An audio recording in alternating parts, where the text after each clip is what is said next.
I started experiencing P.O.T.S symptoms when I was about 12 or maybe 11, and I had stomach aches. I started fainting.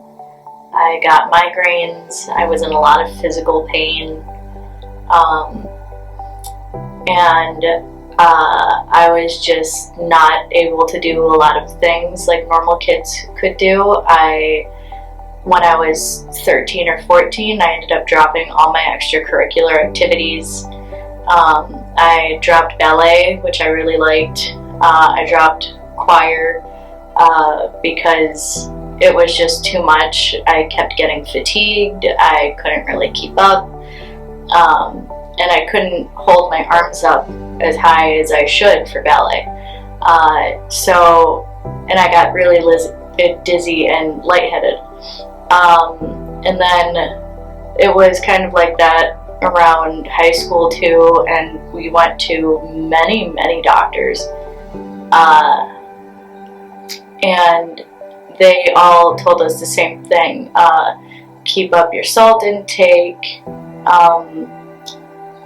keep up your water intake, drink a lot of water, keep a regular exercise routine, and not to really change anything. It wasn't really anything healthy. It was, one doctor told me you could have a bag of chips, unlike all the other kids in your class, and you should be fine.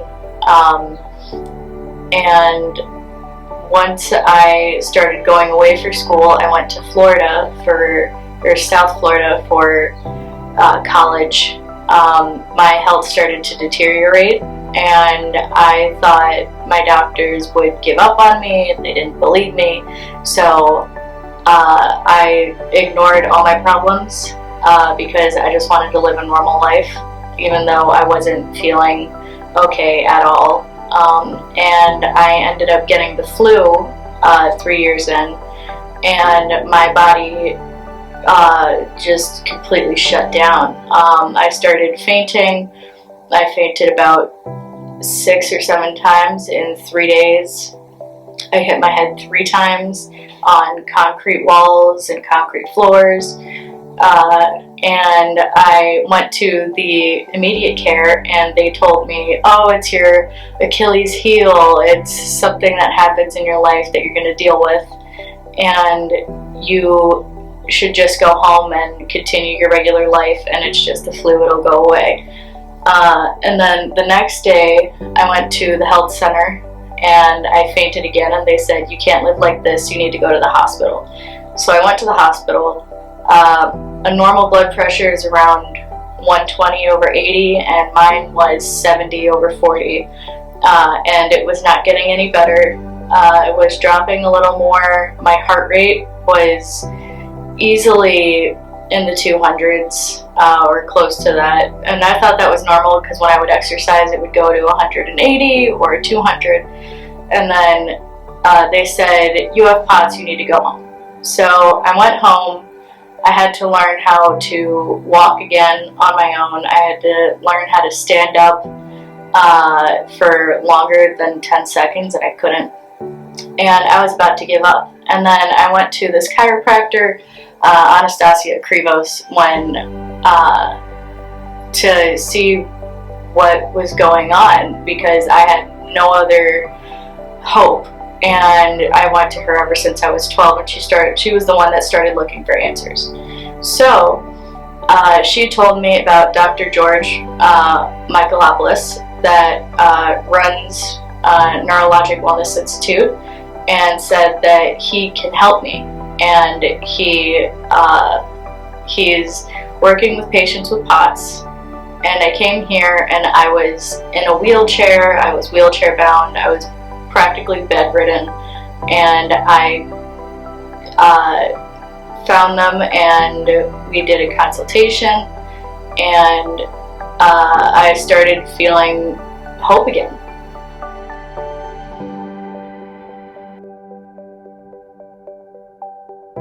after my initial examination, I was completely tired. I went to sleep for probably 12 hours after that, just because it's really draining. But I found the staff to be very helpful. They asked me to try and walk, and they weren't like other doctors where they would say, okay, try and walk and go ahead and it's fine, we're here, and then they wouldn't really follow you or catch you. They were like by my side, like on either side, waiting for me to fall. And they were very caring, and it was different than a lot of other doctors that I went to, and they worked together to find a solution.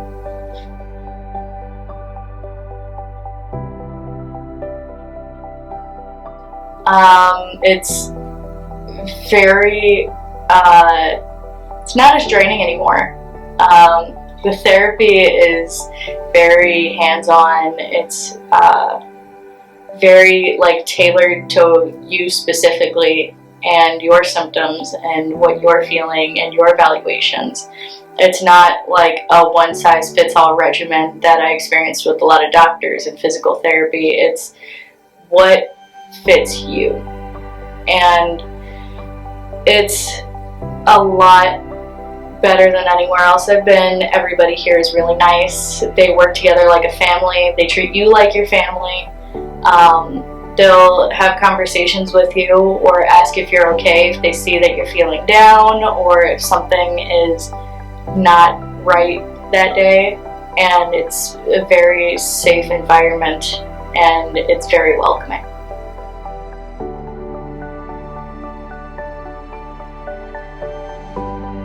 The biggest changes I've seen, well, I'm walking. I'm not fainting as much, maybe like once a month or once every couple months, or if I'm not keeping up with my regimen. My mobility aids, like my walker, is now a clothing rack. My cane is just sitting in the closet somewhere. My wheelchair I use as a shopping cart when I go to the mall, and I only use it in emergencies or when I'm at theme parks because there's like a lot of walking. And as for the changes, my heart rate doesn't go as high. My heart rate used to go easily to like 180 or 190 when I was working out or going up the stairs, and now it's still a little high. It's at like 150, maybe 140, but that's usually on bad days.